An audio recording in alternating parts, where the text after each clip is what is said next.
সুপ্রভাত আমার প্রিয় বন্ধুরা। প্রত্যেক দিনের মতো আবারও আজকে আরেকটি নতুন ভিডিও নিয়ে আমি তোমাদের সামনে কিন্তু চলে এসেছি। তোমাদের সবাইকে অনেক অনেক ভালোবাসা, শুভেচ্ছা, বড়োদেরকে অনেক শ্রদ্ধা, ছোটোদেরকে আমার অনেক স্নেহাশিস। তোমরা সবাই নিশ্চয়ই খুব ভালো আছো, আমিও ভালো আছি।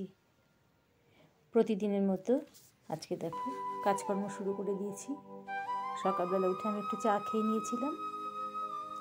চা খেয়ে নিয়ে তারপরে চলে আসলাম বাইরে, কিছু জামা কাপড় ভিজিয়ে দিয়েছি আর তোমাদের সাথে দেখা করলাম। রান্নাঘরটা না যদি গোছানো থাকে মনটা খুব ভালো লাগে। বিশেষ করে আমার রান্নাঘর যদি এলোমেলো থাকে আমার কোনো কাজে মন লাগে না। তো রান্নাঘরটা রাত্রিবেলায় গুছিয়ে রেখে দিই, কিন্তু সকালবেলা উঠে আবার ওই যে রান্নাঘরে গেলে রান্নাঘর আবার এলোমেলো হয়ে যায়। কিন্তু কাজ করি আবার রান্নাঘরটা একটু গুছিয়ে রাখার চেষ্টা করি। তো বাইরে টুকটাক কয়েকটা কাজ ছিল, সেগুলো গুছিয়ে রেখে এসে উঠোনটা ঝাড় দিয়ে তারপর চলে আসলাম দেখো রান্নাঘরে আজকে না একটু ঝাল সুজি করেছিলাম। তোমরা কে কী বলো আমি জানি না, আমি ঝাল সুজি বলি, অনেকে বলে উপমা। এটা হচ্ছে সাউথ ইন্ডিয়ান একটি খাবার। আমি নামানোর সময় এটা কারি পাতা দিয়েছিলাম। তো মাঝে মাঝে একটু স্বাদটা পাল্টাতে ইচ্ছে করে বলো, সব দিন তো রুটি খেতে ভালো লাগে না। তো মাঝে মাঝে মনে হয় একটু চেঞ্জ করি, তো সেই চেঞ্জ করার জন্যই একটু ঝাল সুজি করেছিলাম। তো তারপরে অল্প কিছু জামা কাপড় ছিল, আর কিছু জামা কাপড় ভেজা জামা কাপড় ঘরেও ছিল, সেগুলো সকালবেলা আগে উঠে মেলে দিয়েছি। মেলে দিয়ে তারপর দেখো সকালের খাবারটা করে রেখে এসে তারপর চলে আসলাম যেই জামা কাপড়গুলো হাতে কাচা যায় সেই জামা কাপড়গুলো কাচার জন্য। তো সেই জামা কাপড়গুলো আমি ভিজিয়ে দিলাম, ভিজিয়ে দিয়ে একটু পরে কেচে দেবো। তো সেই ফাঁকে চলে গিয়েছিলাম, আবার ভিজিয়ে দিয়ে আবার চলে গেলাম একটু রান্নাঘরে কিছু কাজ ছিল, সেগুলো কমপ্লিট করলাম। তো কমপ্লিট করে তারপরে এই জামা কাপড়গুলো না, বিশেষ করে জিন্সের প্যান্টগুলোতে এই থাইয়ের এখানটা একটা কেমন একটা কালচে কালচে ভাব হয়ে যায়। তো সেই জায়গাগুলোতে না একটুখানি সার্ফ এক্সেল দিয়ে কাচি। এবার সার্ফ এক্সেল দিয়ে ওখানে ডলে দিয়ে একটু ভিজিয়ে রাখলে না হাত দিয়ে একটু ডলা দিলেই উঠে যায়। ওয়াশিং মেশিনেও কাচি, কিন্তু অল্প জামা কাপড় হলে তখন আর ওয়াশিং মেশিনে কাচি না, তো তখন আমি হাতেই কেচে নিই। তাই ওই হাত দিয়ে ডলে একটু ওখানে সার্ফ এক্সেলটা লাগিয়ে দিলাম। একটুখানি সময় ভিজিয়ে রেখে আমি আবার ওগুলো একটু পরে কেচে দেবো। বাকি যে কাজ আছে আর আজকে ভেবেছি কাঠের ঘরটা পরিষ্কার করব। কাঠের ঘরটা না একটু এলোমেলো হয়ে আছে, কদিন ধরেই কাঠে ভাত করছি, মাঝে মাঝে একটু রান্না করছি। তো দেখো কিছু জামা কাপড় কেচে নিলাম, যেগুলো আগের দিনের ভেজা জামা কাপড় ছিল সেগুলো মেলে দিয়েছিলাম, আর এখন যেগুলো কিছু জামা কাপড় কাচলাম সেগুলো মেলে দিচ্ছি। তো মেলে দিয়ে তারপরে যাবো রান্নাঘরে। তারপর ঘরেও কিছু কাজ পড়ে আছে, ওই যে ছেলে ঘুম থেকে উঠে এসছে দেখলে, ছেলের বিছানা পড়ে আছে, সেগুলো গোছাবো। ঘর ঝাড় দিতে হবে, ঘর মুছতে হবে, কিছু এঁটো বাসনও আছে সেগুলো ধুতে হবে। তো এটা কমপ্লিট করে প্যান্টটা ভিজিয়ে রেখেছি, ওটা একটু পরে কাচবো। তারপর দেখো কিছু এঁটো বাসন ছিল, ওই সকালের খাবার করলাম সেই টিফিনের বাসনগুলো ছিল, তো সেগুলো ধুতে হবে।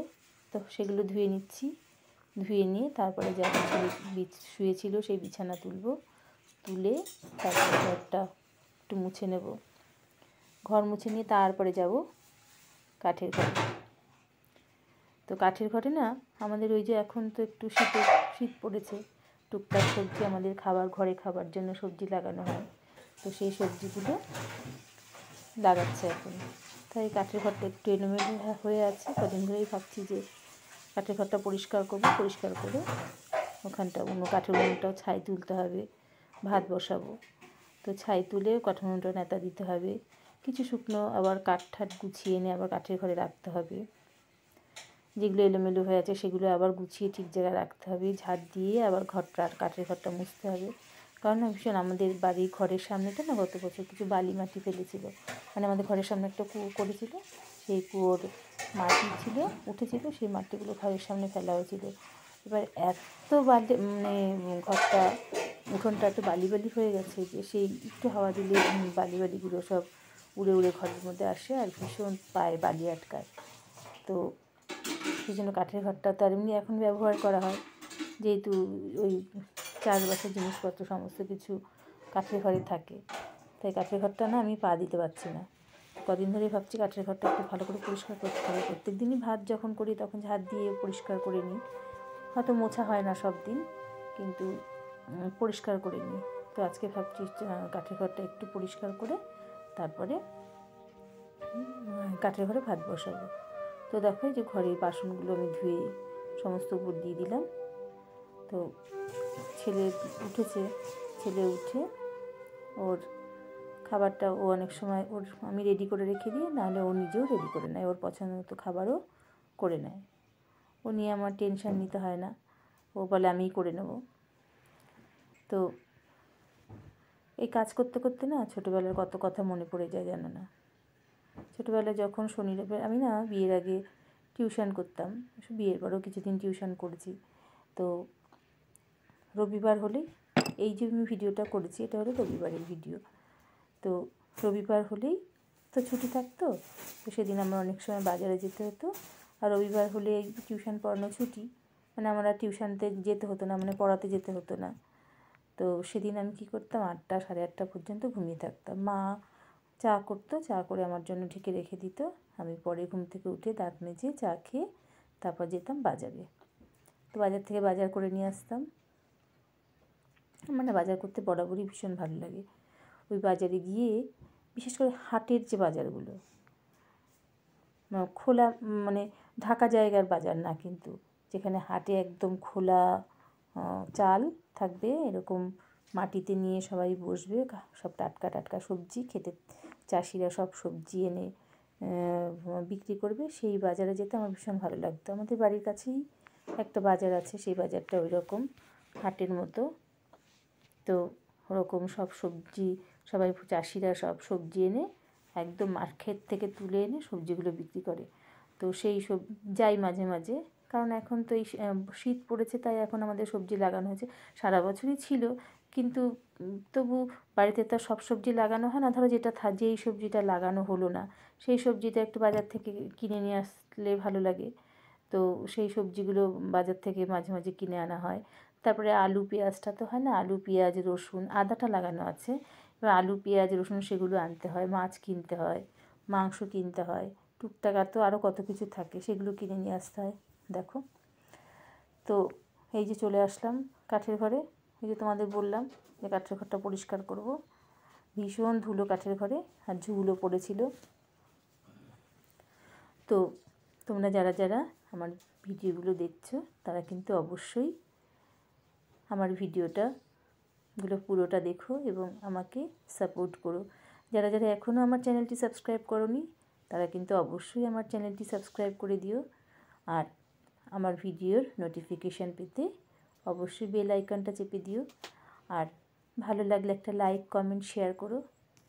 কমেন্টটা অবশ্যই একটা মিষ্টি করে কমেন্ট করে যেও, কারণ তোমাদের ভালোবাসা নিয়ে আমি আরও অনেক দূরে এগিয়ে যেতে চাই। দেখো কাঠের ঘরটা পরিষ্কার হয়ে গেছে, ঝাড় দিলাম, মুছলাম, সব গুছিয়ে তারপরে চলে আসলাম চান করে পুজো দিতে। এই যে পুজো দিয়ে তারপর চলে যাব খাবার টেবিলে। আজকে না রান্নাঘরে সেভাবে রান্না করিনি, কারণ এই যে বাইরের এই কাঠের ঘরের কাজ, বিভিন্ন টুকটাক বাইরের কাজ করেছি, সেই জন্য আর রান্নাটা করিনি। কেন করিনি সেটা তো একটু পরেই বলছি। তাই সব রকম সিদ্ধ দিয়ে ভাত করেছিলাম, আগের দিনের একটু ডাল ছিল, টক দই ছিল, তাই দিয়ে দুপুরের খাবার হয়ে গেছে। তারপরে দেখো রাত্রিবেলা চলে আসলাম রান্নাঘরে। তো ছেলে বলেছিল, মা তুমি চিকেনের একটু অন্যরকম কিছু প্রিপারেশান করো। তাই ঘরে কিছুটা চিকেন ছিল, তো সেই চিকেনটা দিয়ে আমি চিকেন মহারানি করেছিলাম, সাথে করেছিলাম ফ্রাইড রাইস। তো এটাই ছিল রাত্রিবেলা রবিবার রাতের মেনু। দেখো বাইরে লাইট জ্বলছে, স্ট্রিট লাইট, আর আমি ঘরে এখন রান্না করছি। তো বন্ধুরা, আজকের ভিডিওটা এই পর্যন্তই। তোমাদের ভালো লাগলে কিন্তু অবশ্যই আমার চ্যানেলটি সাবস্ক্রাইব করবে, লাইক করবে, কমেন্ট করবে, শেয়ার করবে, কারণ তোমাদের ভালোবাসা নিয়ে আমি আরও অনেক দূরে এগিয়ে যেতে চাই। তোমরা খুব ভালো থাকো, সুস্থ থাকো। দেখা হচ্ছে পরবর্তী আরেকটি ভিডিওতে।